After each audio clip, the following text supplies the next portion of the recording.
কেইদিনমান পূৰ্বে আচলতে ডাক্তৰে মোৰ ওচৰলৈ এজন অভিভাৱকক পঠিয়াইছিলে। তেওঁলোকৰ সমস্যাটো আছিলে এনেধৰণৰ যে তেওঁলোকৰ সন্তানটিৰ সঘনাই ডায়েৰিয়া, ভমিটিং বা জ্বৰ হৈ আছিলে আৰু তেওঁলোকে বহুদিন ধৰি ডাক্তৰক দেখুওৱা নাছিলে, কাৰণ তেওঁলোকে ভাবিছিলে যে সন্তানটিৰ এইখিনি সময়ত দাঁত গজাৰ সময়, তাৰ কাৰণে ভমিটিং বা ডায়েৰিয়া হৈ আছে। আৰু ফলত সন্তানটি বৰ্তমান যে তেওঁলোকে লৈ আহিছে, কাৰণ সন্তানটি একেবাৰে দুৰ্বল হৈ গৈছেগৈ। এইটো ভুল কেতিয়াও নকৰাটো ভাল, সেয়ে মই ভিডিঅ'টো শ্বেয়াৰ কৰিলোঁ। আচলতে আমাৰ সমাজতো বহুতেই বিশ্বাস কৰে যে শিশু এটিৰ যেতিয়া দাঁত গজাৰ সময় হয়, সেইখিনি সময়ত তেওঁলোকৰ ডায়েৰিয়া হয়, ভমিটিং, পেটৰ অসুখ, জ্বৰ ইত্যাদি হোৱা দেখা যায়।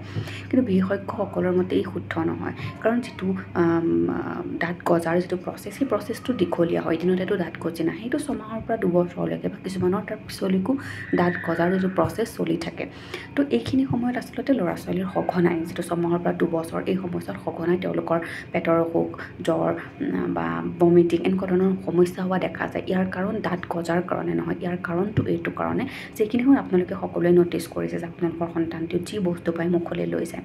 আৰু দাঁত গজাৰ সময়ত কি হয়, তেওঁলোকৰ যেতিয়া আলুবোৰ টাইট হয়, তো সেইখিনি সময়ত কুটকুটাবলৈ আৰম্ভ কৰে বা বিষ হয় বা চেনচেশ্যন হৈ থাকে, যিটো তেওঁলোকে এক্সপ্ৰেছ কৰিব নোৱাৰে। ফলত তেওঁলোকে কি হয়, যিবোৰ বস্তু খেলি থাকে বা হাতখনে কিবা এটা চুই আছে, হাতখনে মুখলৈ লৈ গ'ল, বা যিসকল শিশুৰ আঙুলি চুপাৰ অভ্যাস থাকে তেওঁলোকে আঙুলি চুপি থাকে বেছিকৈ, বা যিবোৰ খেলা বস্তু থাকে সেই খেলা বস্তুবোৰ কামুৰি থাকিবলৈ আৰম্ভ কৰে। ফলত সেই খেলা বস্তু বা হাতবোৰত লাগি থকা বীজাণু তেওঁলোকৰ পেটলৈ যাব পাৰে আৰু ফলত তেওঁলোকৰ ডায়েৰিয়া, ভমিটিং এনেকুৱা ধৰণৰ সমস্যা হ'ব পাৰে।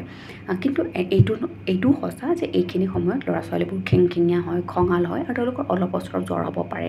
কিন্তু যদি দেখিছে যে বহুত বেছি দীঘলীয়া সময়ৰ বাবে হৈয়ে আছে, তেতিয়া ডাক্তৰৰ পৰামৰ্শ নোলোৱাকৈ কেতিয়াও নাথাকিব।